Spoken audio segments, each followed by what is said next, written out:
அனைவருக்கும் வணக்கம்.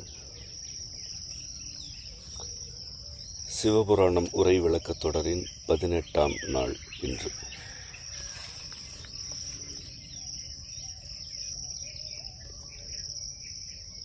விலங்கு மனத்தால் விமலா உனக்கு கலந்த அன்பாகி கசிந்துள்ளுருகும் நலந்தான் இல்லாத சிறியேற்கு நல்கி நிலந்தன்மேல் வந்தருளி நீழ்கழல்கள் காட்டி ஞாயிற்கடையாய் கிடந்த அடியேற்கு தாயிற் சிறந்த தயாவான தத்துவனே,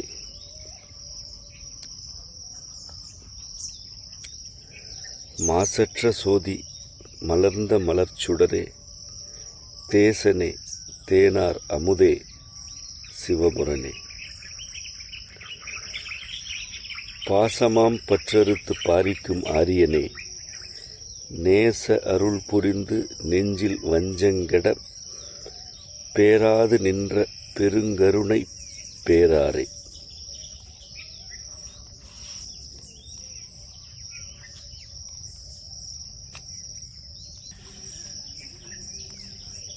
தான் தனது தனக்கு என இருத்தலை உறுதி செய்வதற்கு உரியவற்றை மட்டும் செய்தல் விலங்கு மனத்தின் குணம்.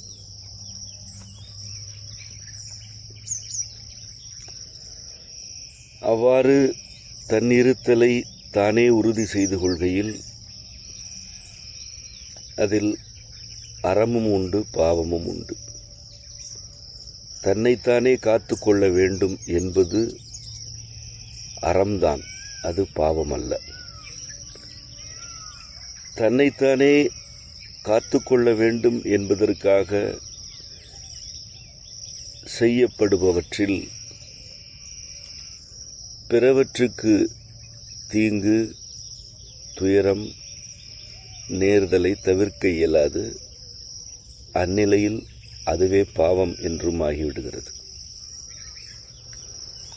இது அருங்கயிறு, இதனை அறுக்கவும் வழியில்லை. இதில் நிலைப்பதற்கும் விருப்பமில்லை.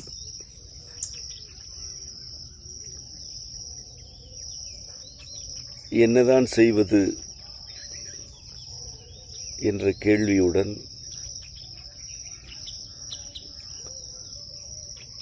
இறைவனை நாடினால் அவன் ஏதோ செய்கிறான். இந்த இருமைகளிலிருந்து விடுவித்து பெருங்கருணையால்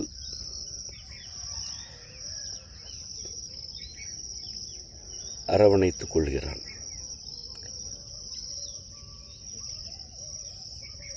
அவன் என்ன செய்து அரவணைக்கிறான்?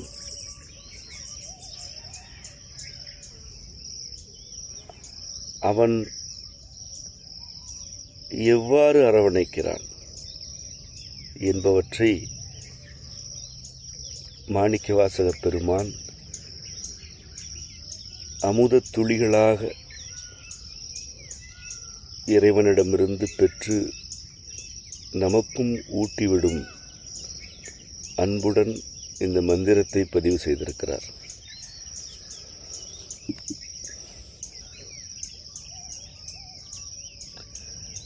யாவற்றிலும் கலந்து இருக்கும் அன்பு இறைவனுக்கு உரியது.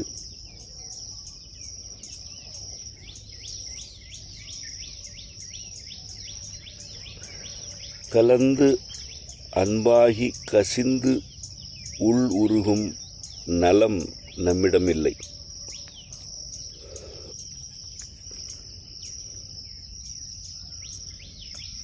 உணவு வேண்டும் என்றால் ஒரு தாவரத்தை சிதைக்க வேண்டியிருக்கிறது. உறைவிடம் வேண்டுமென்றால் ஒரு காட்டையே அழிக்க வேண்டியிருக்கிறது.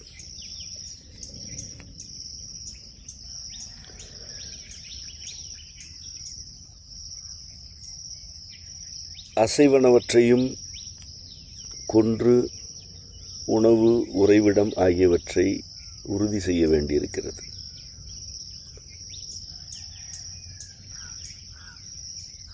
ஒருவேளை அசைவனவற்றை உணவில் சேர்த்து கொள்ளவில்லை என்றாலும்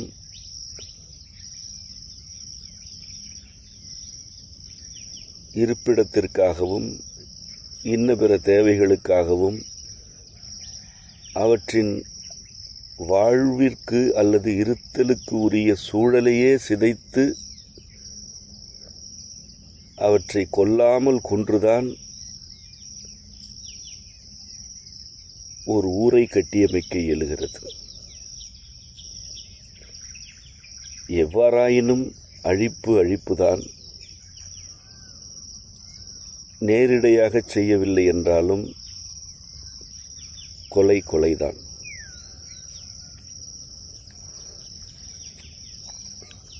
கலந்து அன்பாகி அவன் இருக்கிறான். யாவற்றின் உள்ளும் கசிந்து உருகிக் கொண்டிருக்கிறான். இந்த நலம் நமக்கு இல்லை. ஆதலால் நாம் சிறியவர்கள், அவன் பெரியவன்.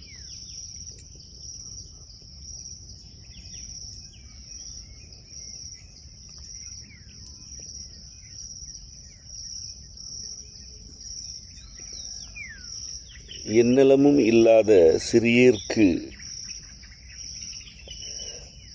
அவன் தனக்குள் கசிந்து கொண்டிருக்கும் அன்பை நல்குகிறான். அவனே நிலத்திற்கும் வருகிறான். தன் நீழ்கழல்களை காட்டி தாயினும் சிறந்த தயவுடன்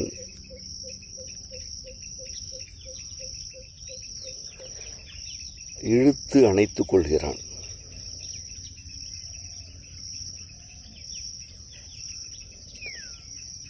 நாம் நாயினும் கடைப்பட்ட நிலையில் இருக்கிறோம்.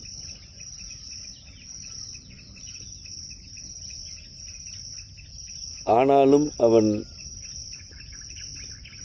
தாயினும் சிறந்த தயவுடன் நம்மை அரவணைக்கிறான்.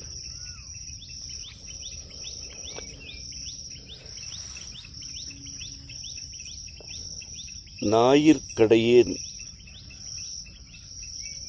என்ற கருத்தை திருவாசகமெங்கும் மாணிக்கவாசகப் பெருமான் குறிப்பிடுகிறார்.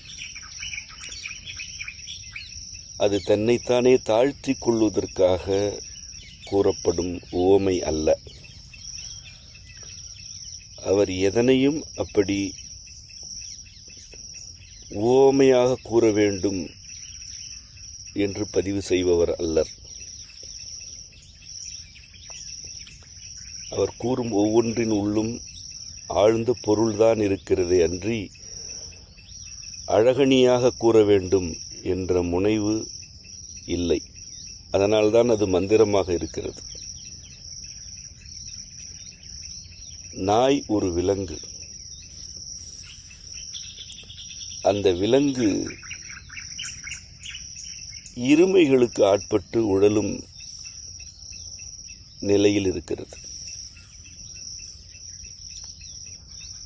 காட்டிலும் நாயின் வகைமைகள் உண்டு. செந்நாய், ஓநாய் என்றெல்லாம் அவை இருக்கின்றன. அந்த நாய்கள் தம் இருத்தலுக்கு எவற்றை செய்ய வேண்டுமோ அவற்றை ஈவு, இரக்கம், கருணை இல்லாமல் செய்து கொண்டு இருக்கின்றன, போய் சேர்கின்றன. அதில் எந்த சிக்கலும் இல்லை. நாய் என நாம் அழைக்கும் விலங்கோ மாந்த கூட்டத்தோடு பழகுகிறது.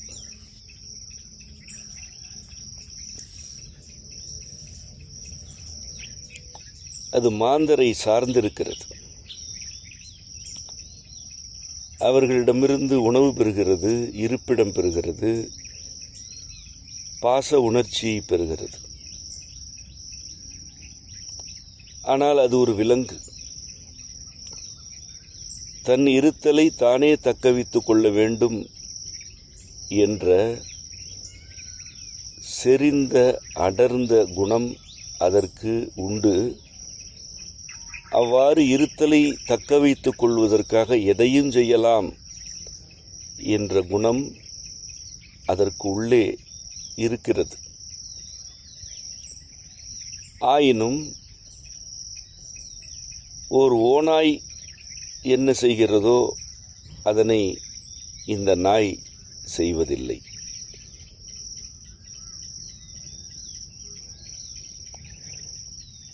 தனக்கு உணவிட்டவர் அடித்தால் நாய் கதறுகிறது, அலறுகிறது, ஊளையிடுகிறது, மீண்டும் அவரிடமே செல்கிறது. நேற்று வருடி கொடுத்தவர் இன்று பிரம்பால் அடிக்கிறார், எட்டி உதைக்கிறார் என்றாலும் மீண்டும் அவர் காலை சுற்றி சுற்றி அது திரிகிறது. ஓநாய் இப்படி செய்யாது. அதனை காண்பதரிது. ஒருவேளை அதனை தாக்க முற்பட்டால் அதுவும் தாக்க விழையும். அதில் அதற்கு எந்த குழப்பமும் இருக்காது. ஒன்று அது கொல்லும் அல்லது விரட்டப்படும், சில வேளை அதுவும் கொல்லப்படும். அதனை ஓநாயும் சென்னாயும் ஏற்றுக்கொள்ளும் இயல்பில் இருக்கின்றன. மாந்தரிடையே இருக்கும் நாய்களால் தாம் கொல்லப்படுவதை ஏற்க இயலாது. தம்மை கொல்லவே மாட்டார்கள் என்ற நம்பிக்கையில்தான் அது இருக்கிறது.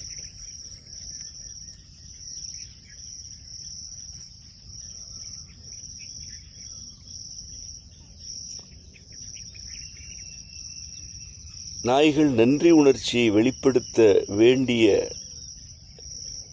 நிலையில் இருக்கின்றன. அதேவேளை அவற்றுக்குள் இருக்கும் விலங்கு குணம் வெறியூட்டுகிறது, தாக்குவதற்கு எதிர்த்து போராடுவதற்கு அந்த விலங்கு குணம் ஊக்கம் தருகிறது. ஆனாலும் நாய்கள் அந்த ஊக்கத்தை பொருட்படுத்தாமல் கட்டுப்படுத்தி கொண்டு நன்றி உணர்ச்சியை மேலெழச் செய்கின்றன.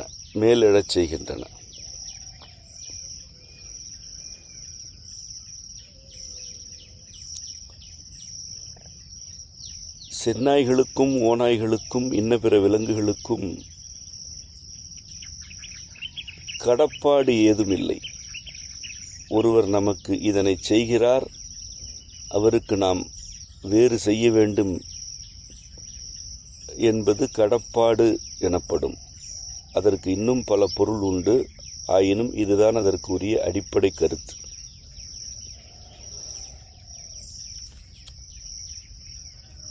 ஒரு காட்டு விலங்கு கடப்பாடற்று இருக்கிறது. அதனால் அது இருக்கிறது. காட்டில் உள்ள விலங்குகளுக்கு கடப்பாடு வளர்ந்து விட்டால் அவை அழிந்தே போகும். நாய் கடப்பாடு என்ற கருத்தினை வளர்த்து கொண்டு விட்டது. ஆனாலும் அது ஒரு விலங்காக இருக்கிறது.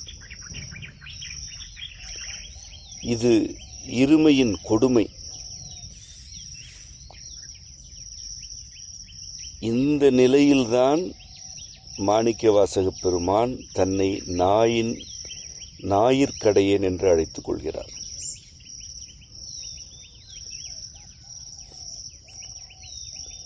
விலங்கு மனத்தால் விமலா உனக்கு கலந்த அன்பாகி கசிந்துள்ளுருகும் நலந்தான் இல்லாத சிறியேற்கு நல்கி நிலந்தன் மேல் வந்தருளி நீழ்கடல்கள் காட்டி ஞாயிற்கடையாய் கிடந்த அடியேர் என்று அவர் தெளிவாக குறிப்பிடுகிறார்.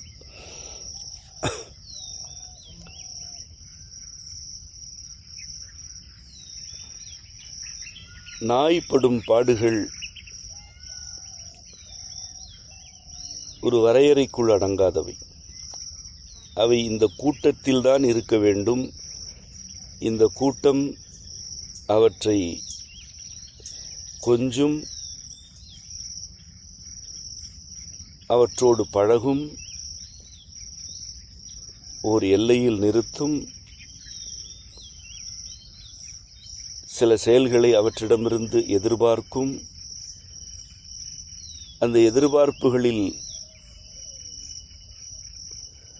போதிய நிறைவேற்றம் இல்லை என்றால் அந்த நாய்கள் கைவிடப்படும், துரத்தப்படும். மாந்தர் எதையாவது உணவென கருதி இட்டால் நாய்கள் அதனை உண்ணும். அந்த உணவில் நஞ்சு கலந்திருந்தால் கூட அதனை அப்படியே விழுங்கி துடித்து செத்தும் போகும்.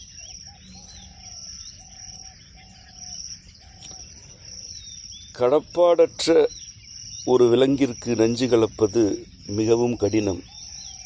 முதலில் அது மாந்தரிடும் உணவை சீண்டாது, ஒருவேளை அருகே வந்து பார்த்து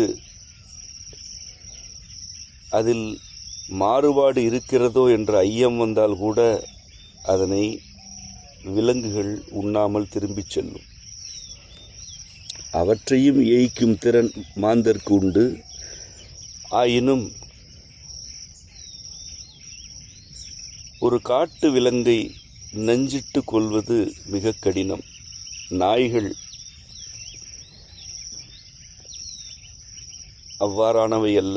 நாய்களுக்கு எவர் வேண்டுமானாலும் நஞ்சு வைக்கலாம், எந்த நொடியிலும் அவற்றை கொல்லலாம் என்பது நிலை.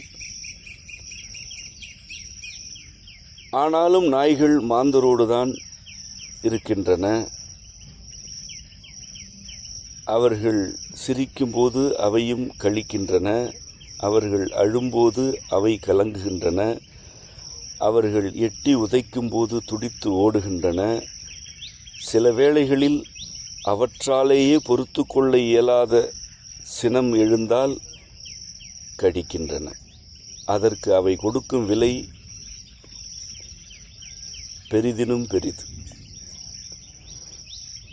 நாய்களை மாந்தர்கள் எத்தனை முறை அடித்தாலும் அவை பொறுத்து கொள்ள வேண்டும்.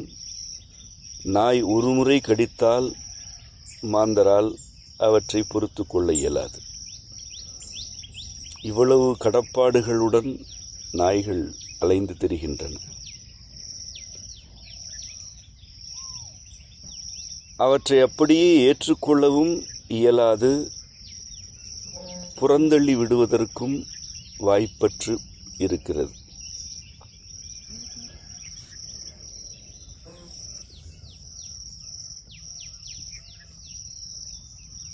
நாயாக இருப்பது இருமைகளின் இழிந்த நிலை. ஒன்று விலங்காக இருந்துவிட வேண்டும், அல்லது மாந்தராக இருந்துவிட வேண்டும்.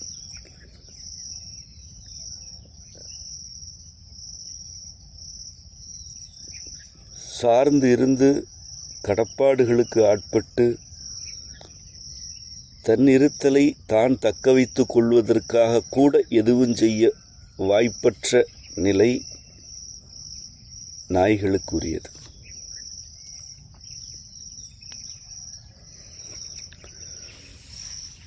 பசுவும் விலங்குதான், காளையும் விலங்குதான். அவற்றுக்கு இந்த பாடு இல்லை. ஆனால் நாய்களுக்கு மட்டும்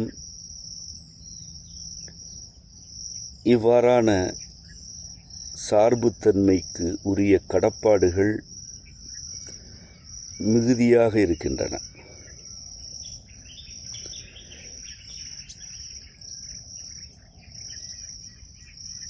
இதுதான் விலங்கு மனம். இங்கே விலங்கு மனம் என குறிப்பிடப்படுவது எல்லா விலங்குகளுக்கும் உரிய மனதின் வளர்ச்சி நிலையைத்தான். ஆனாலும்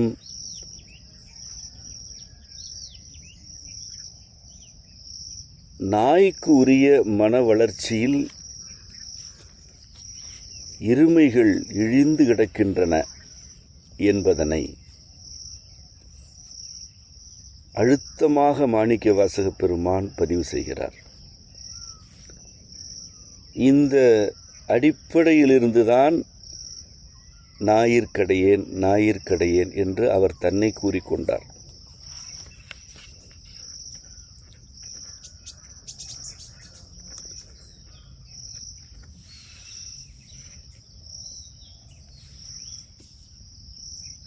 ஞாயிற்கடையாய் கிடந்த அடியேற்கு தாயிற் சிறந்த தயவுடன் இறைவன் அருளுகிறான்.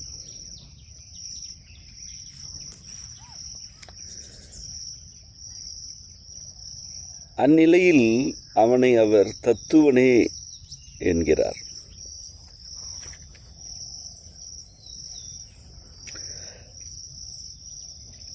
தத்துவன் எனப்படுவது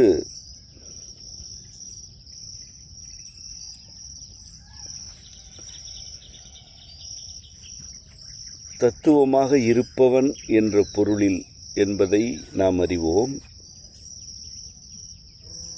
எது தத்துவம்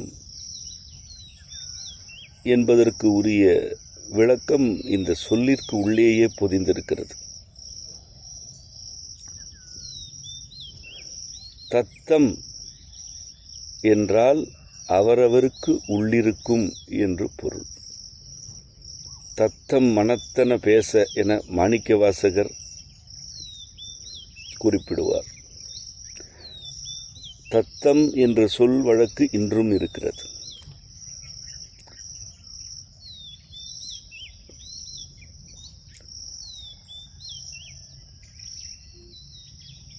ஒவ்வொன்றின் உள்ளிருக்கும் மெய் எதுவோ அதுவே தத்துவம் எனப்படும்.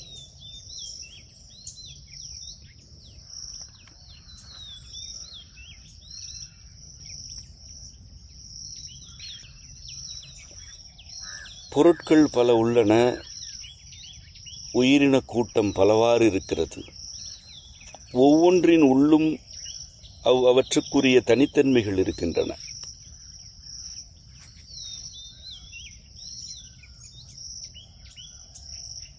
அந்த ஒவ்வொன்றின் உள்ளிருக்கும் தனித்தன்மைகளுக்கும்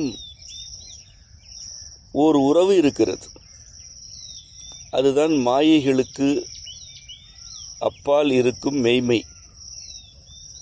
இது வேறு அது வேறு என்று இருந்தாலும் இதுவும் அதுவும் ஒன்றுதான் எனும் நிலை உண்டு.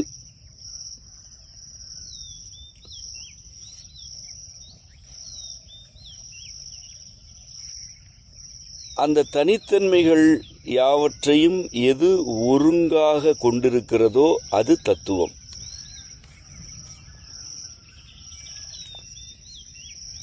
இறைவன்தான் தத்துவன். அவன் நமக்கு அருளும் நெறிமுறைகளே தத்துவம். ஏனென்றால் அவன் கலந்த அன்பாக கசிந்து உள் உருகும் நலம் கொண்டவன். அவன் புல்லின் உள்ளும் இருக்கிறான். அதனை இரையாக்கும் விலங்குகளின் உள்ளும் இருக்கிறான். அவன் நீரின் உள்ளும் நெருப்பின் உள்ளும் இருக்கிறான். ஒவ்வொன்றின் உள்ளும் இருக்கும் தனித்தன்மைகளை ஒரு கொள்கையாக கொண்டிருப்பவன் இறைவன். அதனால் அவன் தத்துவன். இதனால்தான் இறைவன் தாயிற் சிறந்த தயவுடன் இருக்கிறான். அவனுக்கு உன் நிலையும் புரியும், என் நிலையும் புரியும். அவன் உனக்கு உரியவற்றையும் எனக்கு உரியவற்றையும் ஒருங்கிணைத்து வழங்குபவன். இது தாய்மைக்கும் அப்பாலுள்ள உண்மை. தாய் தன் பிள்ளைகளுக்கு உரியவற்றை அறிந்திருப்பாள். இறைவன் அந்த தாய்க்கும் அவள் பெற்ற பிள்ளைகளுக்கும் அவர்களுக்கு உதவியாக இருப்போர்க்கும் அவர்களுக்கு எதிராக இருப்போர்க்கும் உரியவற்றை உணர்ந்து உள்வாங்கி அவற்றுக்கு உரியவற்றை செய்வான். அதனால் அவன் தாயினும் சிறந்தவன்.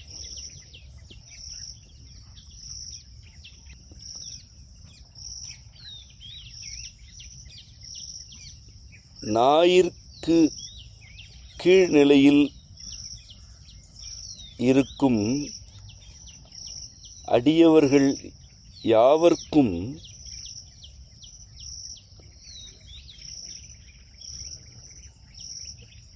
தாயினும் சிறந்த தயவுடன் வரும் தத்துவன் அவன்.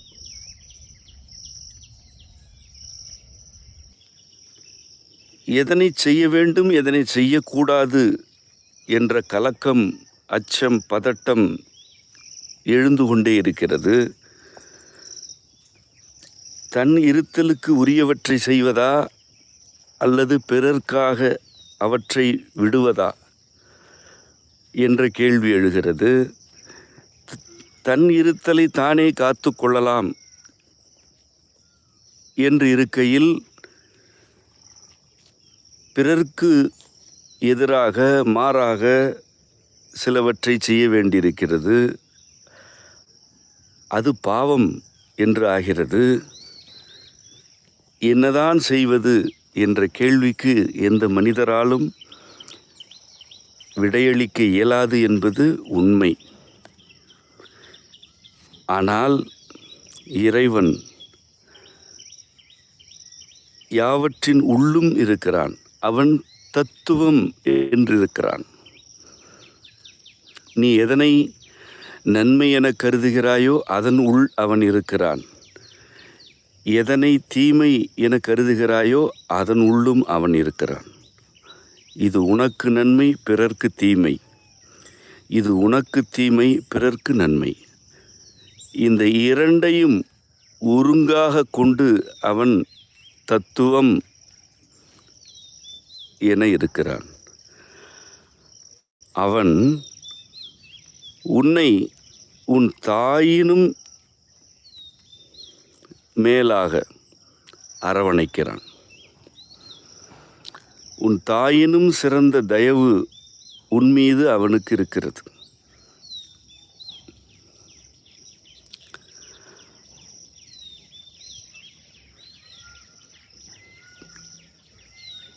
இதுதான் தாயிற் சிறந்த தயாவான தத்துவனே என்பதற்கு உரிய அடிப்படையான கருத்து.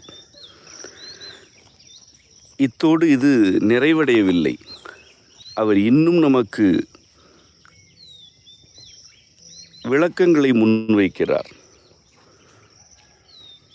மாசற்ற சோதி மலர்ந்த மலர்ச்சுடரே, தேசனே தேனார் அமுதே சிவபுரனே, பாசமாம் பற்றறுத்து பாரிக்கும் ஆரியனே,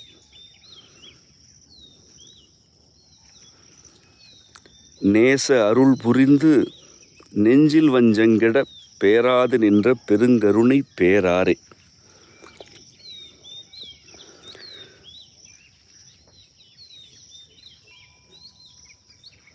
மாசற்ற சோதி என்பதே ஒரு ஆழ்ந்த கொள்கைதான். சோதி எனப்படுவது ஒரு பொருள் எரிந்து வெளிப்படும் தீயின் நிலையை குறிக்கும்.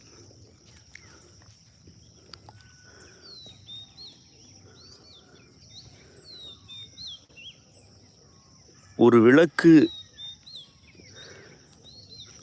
சோதியை வெளிப்படுத்துகிறது அல்லது ஒரு விளக்கு சோதியாக தோற்றமளிக்கிறது என்றால்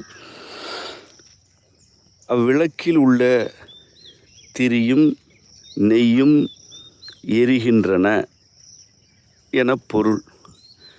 அந்த சோதியில் திரியின் தன்மைகள் இருக்கும், நெய்யின் தன்மை இருக்கும். அச்சூழலில் உள்ள காற்று, விளக்கு எதனால் எப்பொருளால் ஆக்கப்பட்டதோ அப்பொருளின் தன்மை யாவும் இருக்கும். அந்த சோதி தன் நெருப்பின் உள்ளிருக்கும் பொருட்களின் மாசு யாவற்றையும் கொண்டதுதான். விறகு எரிகிறது, அது ஒரு சோதி என்றால் விறகின் தன்மை அந்த சோதியில் இருக்கும். அது மாசு ஆகும்.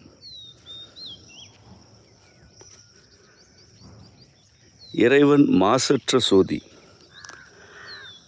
அவன் சோதியாக இருக்கிறான். ஆனால் எந்த பொருளின் தன்மையும் அந்த சோதியில் இல்லை. அவன் அவனாக இருக்கிறான். அவன் இப்பேரண்டத்திற்கே சோதியாக இருக்கிறான். ஆனால் இப்பேரண்டத்தில் உள்ள எந்த பொருளின் தன்மையும் அந்த சோதியில் இல்லை.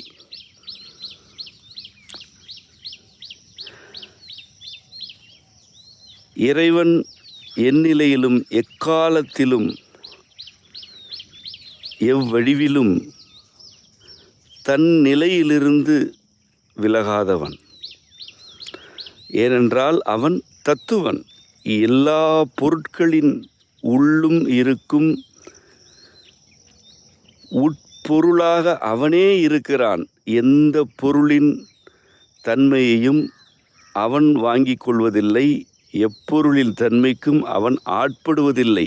அதேவேளை அந்தந்த பொருளுக்கு உரிய தன்மைகளை அவன் வழங்குகிறான். அந்தந்த பொருளும் தமக்குரிய தத்தம் தன்மைகளில் இருப்பதற்கு அவன் அருள் வழங்கவும் விழைகிறான். நீ நீயாக இரு, அவர் அவராக இருக்கட்டும் என்பதனை அவன் உறுதி செய்கிறான். உனக்குள்ளும் அவர்க்குள்ளும் அவனே இருக்கிறான். உன் தன்மைகளையும் அவர் தன்மைகளையும் அவன் தனக்குள் எடுத்துக்கொள்வதும் இல்லை.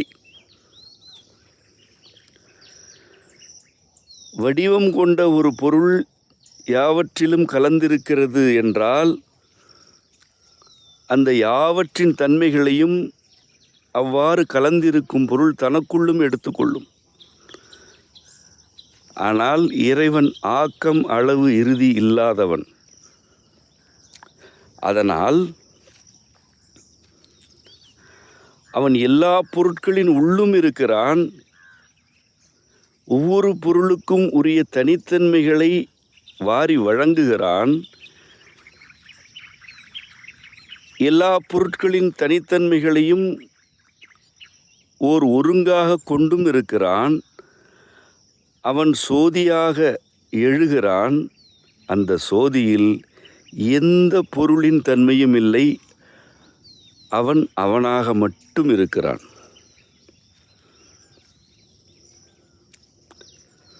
மாசற்ற சோதி என்று இறைவனை மாணிக்கவாசக பெருமான் இவ்வளவு ஆழமாக நமக்கு எடுத்துரைக்கிறார்.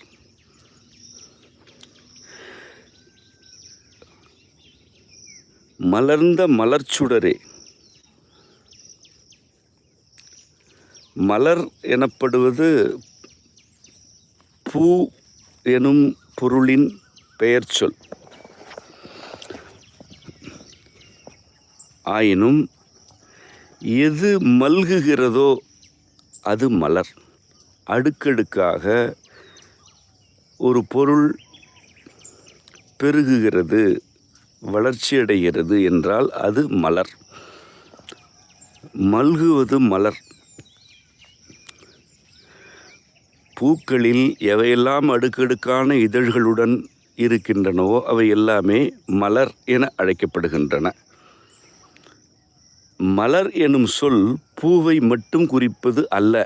அதற்கென்று ஒரு பொருள் உண்டு. அந்த பொருளில் இருந்து அது பூவிற்கு உரிய பெயர் சொல்லாகிறது. மலர் சுடரே என்ற சீரினை இப்படித்தான் விளங்கி கொள்ள வேண்டும். சுடர் எனப்படுவது வெம்மையின் ஒரு வடிவம். வெப்பம் சுடராக வெளிப்படுகிறது. மலர் பூவை குறிக்கிறது என்றால் இவ்விடத்தில் அது பொருந்தாது. இந்த பேரண்டத்தில் பொருட்கள் மல்கி கொண்டிருக்கின்றன. அடுக்கடுக்காக இதழ்கள் படிப்படியாக வளர்ச்சி அடைவது போல பேரண்டத்தின் பொருட்கள் இருக்கின்றன. இவையாவும் மலர்ந்து கொண்டிருக்கின்றன அல்லது அடுக்கடுக்காக படிநிலைகளாக பெருகி கொண்டிருக்கின்றன. இவை யாவும் சுடராக அல்லது இறுதி வெளிப்பாடாக காட்சியளிக்கின்றன.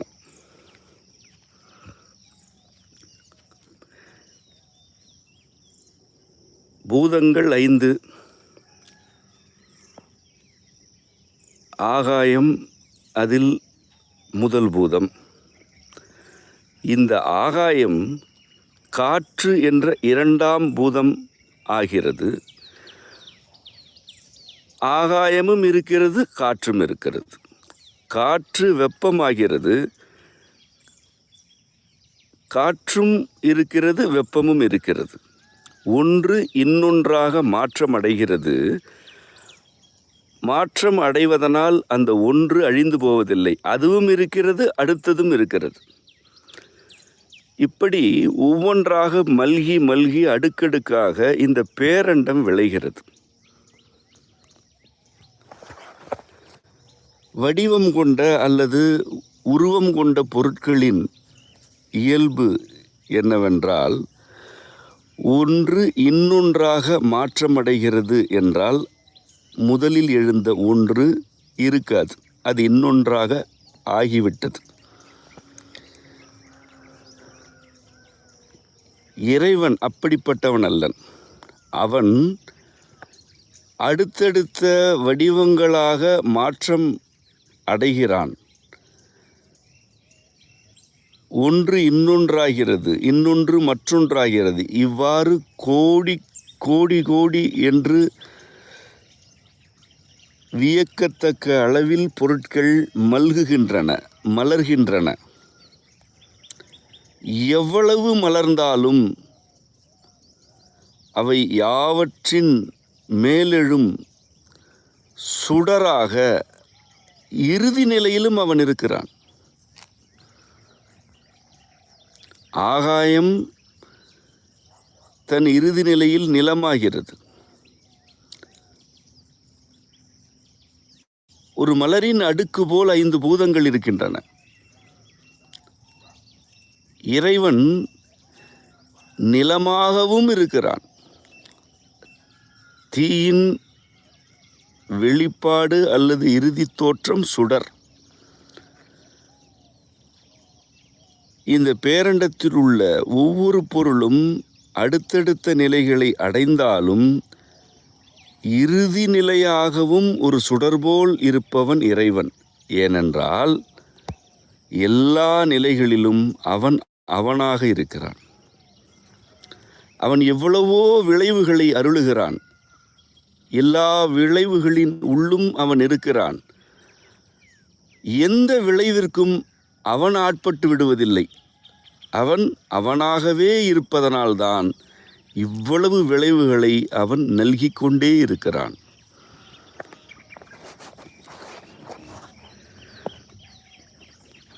ஒரு நாய் தனக்கு உணவிட்டவருக்கு நன்றி காட்ட வேண்டியிருக்கிறது.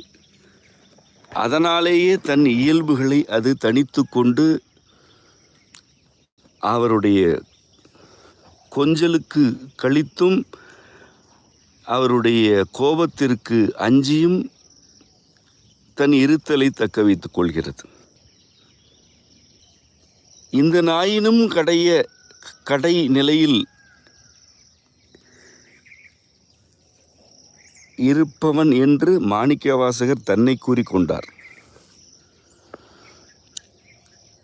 ஒரு குறிப்பிட்ட சூழலுக்கு ஏற்ப தன்னைத்தானே திருத்திக் கொள்கையில் தனக்கென்று இறைவன் அருளிய தனித்தன்மையை வீசி எறிய வேண்டியிருக்கிறது, அல்லது பதுக்கி ஒதுக்கி வைக்க வேண்டியிருக்கிறது. இதுதான் என் நிலை. இறைவனோ நீர் என்ற பூதத்தை ஆக்கிவிட்டு அவன் நீர் ஆவதில்லை. நெருப்பை ஆக்குகிறான், அவன் நெருப்பாவதில்லை. இருளை ஆக்குகிறான், அவன் இருளாவதில்லை. அவனே ஒளியை ஆக்குகிறான், அவன் ஒளியாவதில்லை.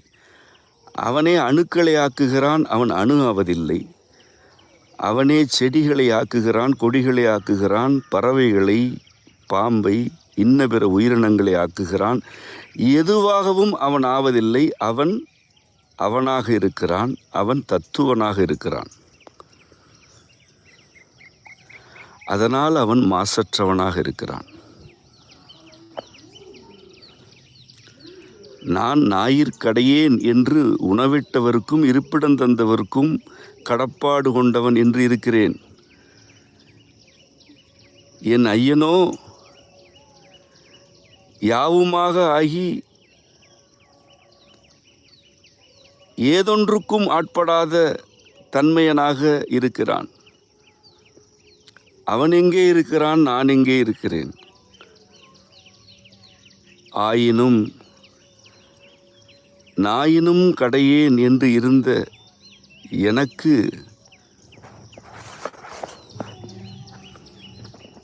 தன் தயவினை கொடுத்தானே, அவன் தாயினும் சிறந்தவன் தானே. எந்த தாயும் இதனை அருள வாய்ப்பே இல்லை. ஏனென்றால் எவள் தாய் என்று இருக்கிறாளோ அவளும் கடப்பாடுகளுக்கு உட்பட்டவள்தான். அவளும் விலங்கு மனத்துடன் உழல்பவள்தான். எதற்கும் ஆட்படாமல் யாவற்றிலும் இருக்கும் எம்பெருமான் மட்டும்தான் யாவற்றிலும் ஆட்பட்டு கிடக்கும் ஒரு குழந்தையை வாரி எடுத்து மார்பில் சாய்த்து கொள்ள இயலும். ஆதலால் அவன் தாயிற் சிறந்த தயவு என்று ஆகிய தத்துவன். இறைவனை மாணிக்கவாசகர் போற்றி புகழ்கிறார் என்று எவரேனும் கருதினால் அவரையும் விளங்கி கொள்ள வாய்ப்பில்லை, அவருக்கும் இறைவனுக்குமான உறவினையும் விளங்கி கொள்ள வாய்ப்பில்லை.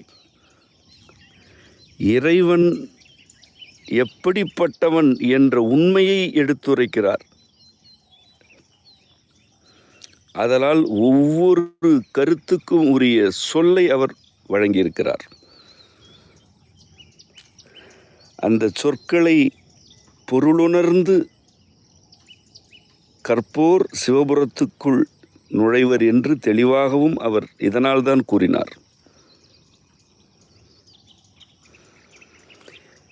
தேசனே தேனார் அமுதே சிவபுரனே. தேசன் என்னும் சொல்லி ஏற்கனவே விளக்கினோம். அது நீண்ட விளக்கத்திற்குரியது. ஆயினும் ஒளியாக இருப்பவன் என்று சுருக்கமாக அதனை நாம் கொள்கிறோம். தேனார் அமுதே என்பது தேன் ஆர்த்தெழும் அமுதமாக இருப்பவனே என பொருளாகும். தேன் எனப்படுவது இனிப்பான நீர்மம் என்று மட்டும் கருதக்கூடாது. இதனையும் முன்னரே விளக்கியிருக்கிறோம்.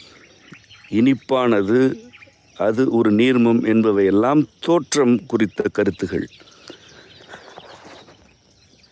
பல்வேறு மலர்களின் உள்ளிருந்து மீச்சிறு துளிகளாக ஊற்றெடுக்கும் மகரந்த துளிகளை பூச்சிகள் ஒன்று திரட்டி தம் உடலில் உள்ள தன்மைகளை அத்துளிகளுக்கு வழங்கி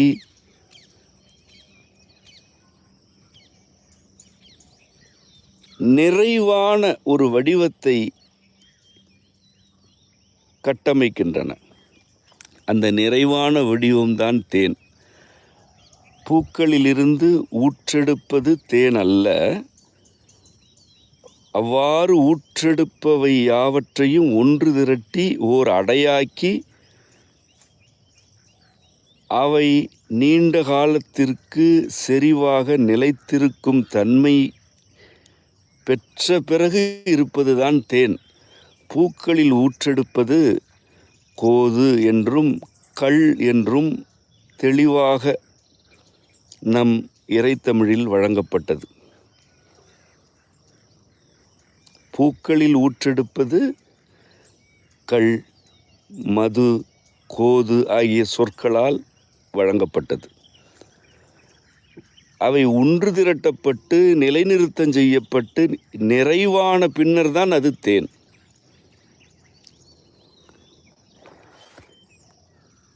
ஏற்கனவே தேன் எனும் சொல் நிறைவிற்கு உரியது என்பதனை சிவபுராணத்தின் முந்தைய பகுதியில் இருந்து விளக்கினோம். தேனார் அமுதே என்றால் ஒவ்வொரு பொருளின் உள்ளிருக்கும் சாரமான தன்மைகளையும் ஓர் அடையாக்கி ஒன்று திரட்டி தன் தன்மைகளை அந்த அடைக்கு வழங்கி அந்த எல்லா பொருட்களுக்கும் நிலைத்தன்மையை, நிறைவினை அருளும் அமுதம் இறைவன் என்று பொருள்.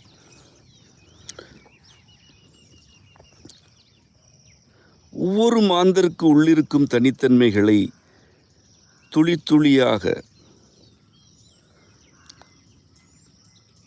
சேர்த்து அவற்றை ஒரு கொள்கையாக்கி அந்த கொள்கையை ஓர் அடையாக்கி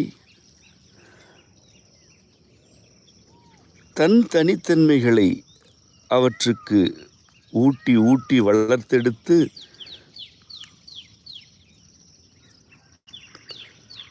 பல்வேறு மனிதர்களின் தனித்தன்மைகளை தேன் என்ற நிலைத்தன்மை கொண்ட இனிமையான பொருளாக மாற்றுபவன் இறைவன். அந்நிலையில் அவன் அமுதம் என்றிருக்கிறான். தேனார் அமுது, தேனும் நீர்மம், அமுதும் நீர்மம்தான். தேனார் அமுது என்றால் அமுதிலிருந்து தேன் ஆர்த்து எழுகிறது என்று பொருள். பேரண்டத்தின் பல்வேறு பொருட்களின் சாரத்தையும்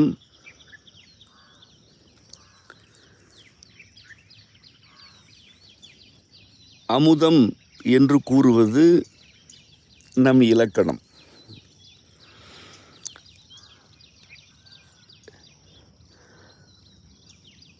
இறைவன் நமக்கு அமுதூட்டுகிறான் என்றால் இந்த பேரண்டம் குறித்த கொள்கைகளை நமக்கு உணர்த்துகிறான் என்று அதற்கு நேரிடையான பொருள்.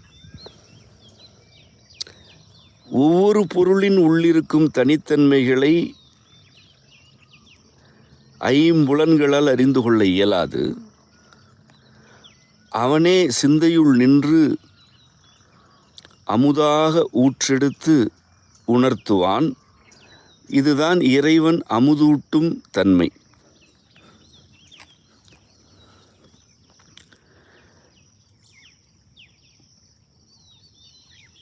பேரண்டத்தின் சாரத்தில் உள்ள தனித்தனி துளிகளை எல்லாம் நிறைவாக்கி அவற்றை நமக்கு அவன் அருளிக்கொண்டே இருக்கிறான். அவன் தேசன் என்று ஒளியாக இருக்கிறான், தேனார் அமுதாக இருக்கிறான். அவன்தான் சிவபுரம் என்ற ஓர் ஊரைச் சேர்ந்தவன். அவன்தான் சிவபுரன். சிவபுரன் என்பதே இறைவனின் நிலைகளில் ஒன்றை குறிக்கும் சொல்தானே அன்றி இறைவனுக்கு உரிய ஒரு சொல் அது. தத்துவன் என மாணிக்க வாசகர் விழிக்கையில் இறைவனது ஒரு நிலையை அது குறிக்கும். சிவபுரன் என்று அவர் விழிக்கையில் அது வேறு ஒரு நிலையை குறிக்கும். தத்துவன் எனப்படுகையில் எல்லா பொருட்களின் உள்ளும் இருந்து தன் தனித்தன்மையை இழக்காமல் தானாகவே இருப்பவன். எல்லா தனித்தன்மைகளையும் ஓர் ஒருங்காக கொண்டவன். சிவபுரன் எனப்படுகையில் தன் தத்துவத்தை பற்றி கொண்ட அடியார் கூட்டத்திற்கென்று அவன் கொண்டிருக்கும் ஓர் ஊர் போன்ற நிலையின் தலைவன் என்று பொருளாகும்.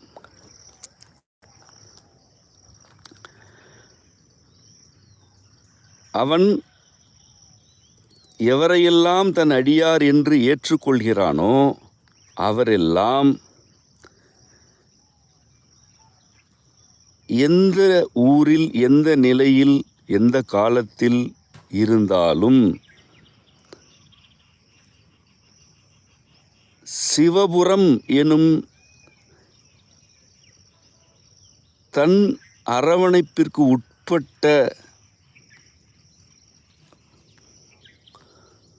ஒரு தொழும்பில் அல்லது ஓர் ஊர் போன்ற நிலையில் அவர்களை பாதுகாத்து கொண்டிருக்கிறான் என்பதுதான் அதற்கு பொருள். சிவபுரத்தை அடைதல் எனப்படுவது இறப்பிற்கு பின் நிகழ்வது அல்ல. இறப்பிற்கு பின்னர் சிவபுரத்தை அடைய வேண்டும் என்பதற்காக இவ்வளவு மந்திரங்கள் கூறப்படவில்லை. சிவபுரத்தை அடைய வேண்டும் என்ற வேட்கையும் விழைவும் வாழும் உயிர்க்குத்தான் எழும். அது பிணத்திற்குரிய கருத்தல்ல. வாழும் பொழுதே இறைவனின் ஊரில் வாழ வேண்டும் என்றால் சிவபுரம் என்றால் என்ன என்ற கல்வி வேண்டும்.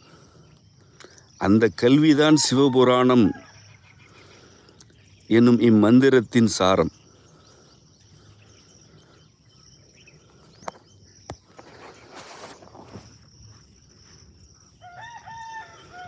இறைவன் சிவபுரன் என்று இருக்கிறான். அவன் விலங்கு மனத்தில் இருப்பவர்க்கும் ஞாயிற்கடை நிலையில் இருப்பவர்க்கும் அவரவர்க்கு உரிய இருமைகளை குழப்பங்களை நீக்கி தாயினும் சிறந்த தயவுடன் அருளுபவன். நாம் எந்த பொருளில் இருந்து வெளிப்படுகிறோமோ அந்த பொருளின் அழுக்குடன் மாசுடன் இருக்கிறோம். நம்மால் நம் அழுக்கினை முழுமையாக நீக்கிக் கொள்ள இயலாது. அவனை சென்றடைய வேண்டும் என்ற விழைவு இருந்தால் அவன் அவற்றை நீக்கி நமக்கு சிவபுரத்தில் இடந்தருவான் என்பது கருத்து. இதிலும் கேள்விகள் எழும். அந்த கேள்விகளுக்கு அடுத்த அடிகளில் விளக்கம் தந்து விடுகிறார். பாசமாம் பற்றறுத்து பாரிக்கும் ஆரியனே, நேச அருள் புரிந்து நெஞ்சில் வஞ்சங்கெட பேராது நின்ற பெருங்கருணை பேராரே.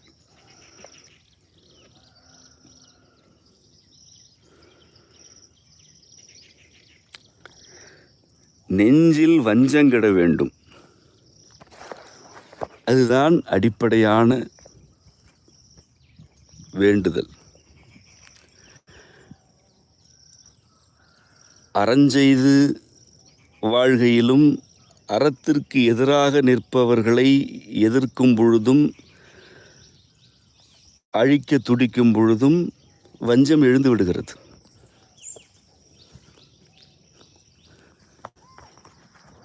அறஞ்செய்வதற்கே வல்வினை வேண்டும், வல்வினையில் ஈடுபடுவதற்கு வஞ்சம் வேண்டும் என்றால் பாவம் செய்வதை பற்றி சொல்வதற்கு ஏதுமில்லை.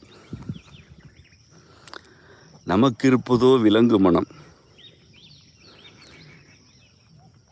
நம் இருத்தலை நாமே காத்து கொள்வதற்கு உரியவற்றை செய்தால் அவற்றுக்கு எதிராக இருப்பவர்களை எதிர்க்க வேண்டியிருக்கிறது. அந்நிலையிலும் வஞ்சம் வந்துவிடுகிறது. பாசமாம் பற்று அறுத்து பாரிக்கும் ஆரியன் என்று இறைவன் இருக்கிறான்.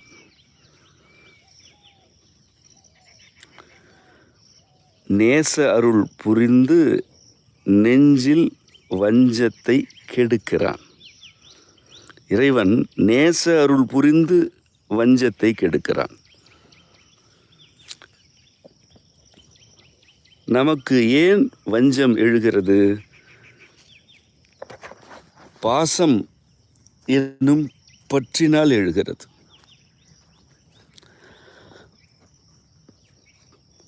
ஒன்றை பற்றி கொண்டு அதில் நிலைக்க வேண்டும் என்ற உணர்ச்சி மேலெழுந்தால் அது பாசம்.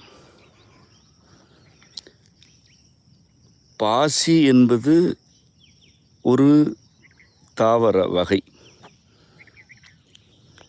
அது எதன் மீது படர்கிறதோ அதனை பற்றி கிடக்கும்.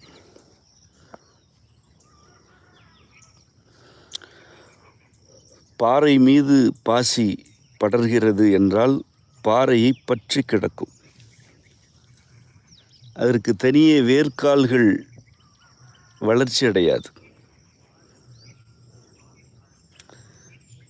அது பற்றி கிடக்கும். பாறை மீது செடி முளைக்கும், மரம் முளைக்கும், கொடி முளைக்கும். அவற்றுக்கு வேர்க்கால்கள் உண்டு. நன்கு வளர்ந்த பின்னர் பாறைகளுக்கும் கீழாக வேர்களை செலுத்தி நிலத்தோடு உறவை ஏற்படுத்தி கொள்ளும் திறன் அவற்றுக்கு உண்டு. பாசி அப்படிப்பட்டதல்ல. எதன் மீது அது படர்கிறதோ அதனை அப்படியே பற்றி கொள்ளும். அதற்கு மேலும் வளராது, கீழும் செல்லாது.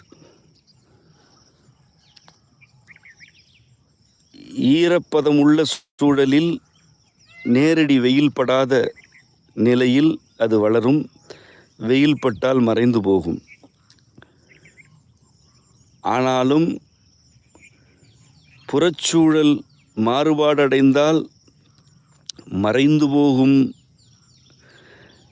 நிலை கொண்ட அந்த பாசி எதில் முளைக்கிறதோ எதில் படர்கிறதோ அதனையே பற்றி கிடக்கும். இந்த சூழல் நாளை மாறும், நமக்கு வேறுவிடும் திறன் வேண்டும் என்ற அறிவு அதற்கு இருக்காது. அதனால்தான் அது பாசி. உகந்த சூழல் இருந்தால் படரும், அது மாறினால் சிதையும். அது நிலைத்தன்மை அற்றது. இந்த பாசி என்ற சொல்தான் பாசம் என்ற சொல்லுக்கு அடிப்படை. சொல் வளர்ச்சியில் பாசு, பாசி, பாசம் என்பதுதான் படிநிலை. இவ்வளவு நேரமும் நான் சான்று காட்டி விளக்கவில்லை, சொல் வளர்ச்சியின் பொருளே இதுதான் என்கிறேன்.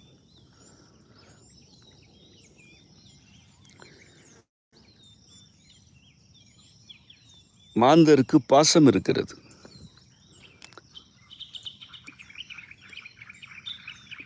உடன் இருப்போர், சூழல், பொருட்கள் யாவற்றின் மீதும் பாசம் இருக்கிறது.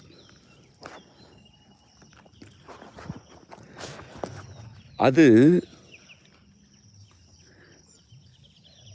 வேர்விட்டு தன்னைத்தானே நிலைநாட்டிக் கொள்ளும் தனித்தன்மைகளுக்கு எதிராகும் அளவிற்கு இருக்கிறது.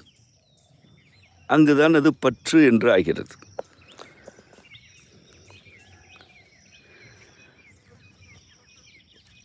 ஒவ்வொருவருக்கும் தன் மீது பற்று இருக்கிறது.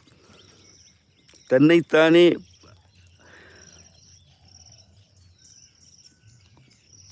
காத்து கொள்ள வேண்டும்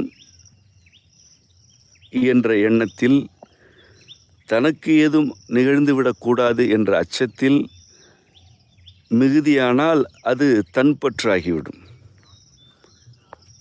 உடனிருப்பவர்கள் மீது அது மிகுதியானால் அது புறப்பற்று ஆகிவிடும்.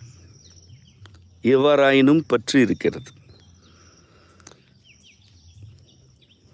ஒரு பாசி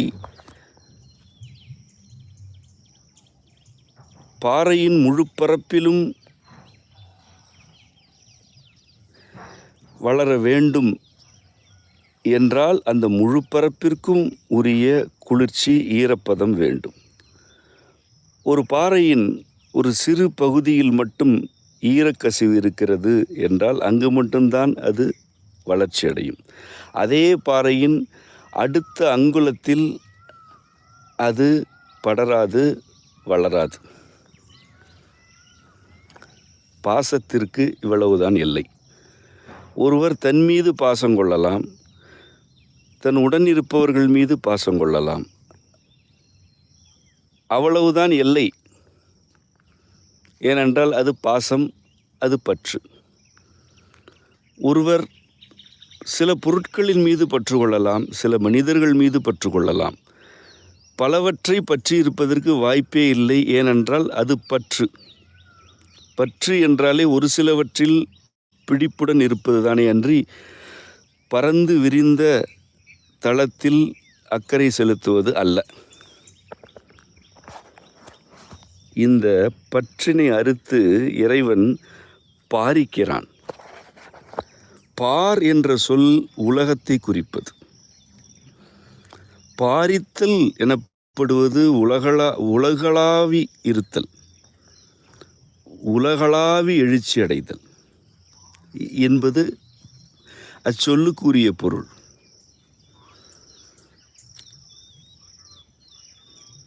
மனிதர்கள் தன் மீதும் தம் சூழலில் இருப்போர் மீதும் சில பொருட்கள் மீதும் பாசம் எனும் பற்றினை கொண்டிருக்கிறார்கள். அவ்வளவுதான் எல்லை என்று இருக்கிறார்கள். இறைவன் அந்த பற்றினை அறுத்து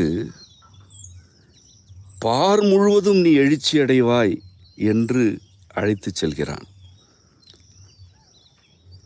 அவன் பாரிக்கிறான். அவ்விடத்தில் அவன் பாரிப்பவன் ஆகிறான். அதனால் அவன் ஆரியன். ஆர் என்றால் எழுச்சி எனும் பொருள் கொண்டது. ஆரியன் என்றால் எழுச்சி அடைபவன் என்று பொருள்.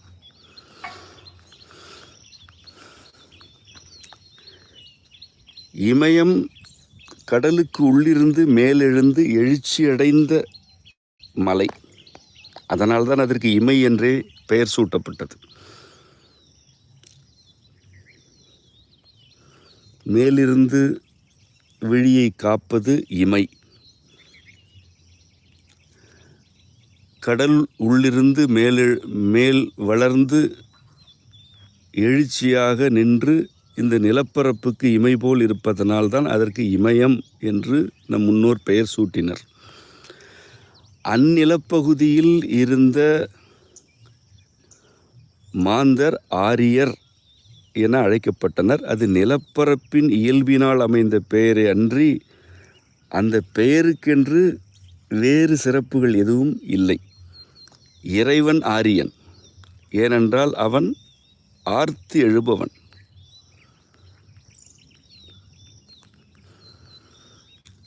ஏன் இங்கு அவன் ஆரியன் எனப்படுகிறான்? ஒவ்வொரு தனி மனிதரின் பற்றினை, பாசத்தினை அறுப்பதற்காக அவன் நுட்பமாக ஒவ்வொருவருக்கு உள்ளும் நுழைகிறான். அடுத்த நிலையில் இந்த பார் முழுவதையும் அந்த மனிதர்கள் உள்வாங்க வேண்டும் என்ற விளைவுடன் தன்னை விரித்து கொள்கிறான். அங்கு அவன் பாரிக்கிறான். ஒவ்வொரு தனி மனிதரின் உள்ளும் நுழைந்து அவரவருடைய பற்றினை அறுத்து பார் முழுவதும் எழுச்சி அடைகிறானே, அதனால் அவன் ஆர்த்தெழுபவன் என்ற பொருள் கொண்ட ஆரியன். கடலுக்கு உள்ளிருந்து மேலெழுந்த மலை, ஆர்த்தெழுந்த மலை இமயம். அதனால் அந்த பகுதியே ஆரியம் என்று நம் தமிழ் நூல்களில் வழங்கப்பட்டிருக்கிறது.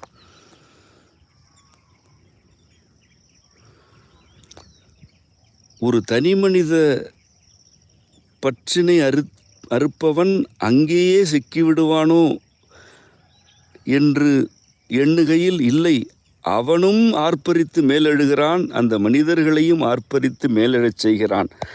அவன் பாரிக்கும் ஆரியனாக இருக்கிறான். நேச அருள் புரிந்து நெஞ்சில் வஞ்சங்கெட பேராது நின்ற பெருங்கருணை பேராரே.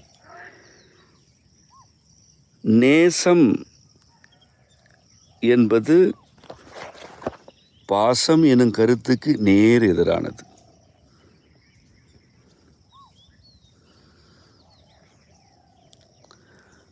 ஒன்றினை அல்லது ஒரு சிலவற்றை பற்றியிருந்தால் அது பாசம். அந்த எல்லையை, வரம்புகளை கடந்து மனதை விரித்தால் அது நேயம் அல்லது நேசம்.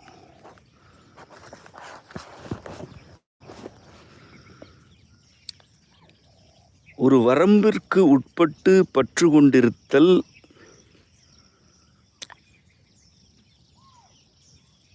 பாசமாகிறது. அதுதான் நெஞ்சில் வஞ்சத்தை விளைவிக்கிறது. தான், தனது, தன் சுற்றம், தன் சூழல் என்று இருப்பது அடிப்படை தேவை. ஆனால் அதுவே பற்றென்று இறுகிவிட்டால் அந்த சூழலுக்கு புறத்தே இருப்பவற்றின் மீது வஞ்சம் எழுவதற்கு விளைநிலமாகிவிடும்.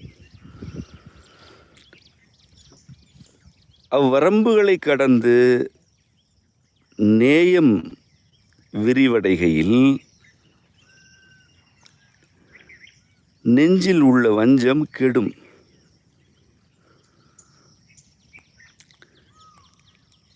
நேச அருளை இறைவன் புரிகிறான். அதனால் நெஞ்சில் வஞ்சம் கெடுகிறது.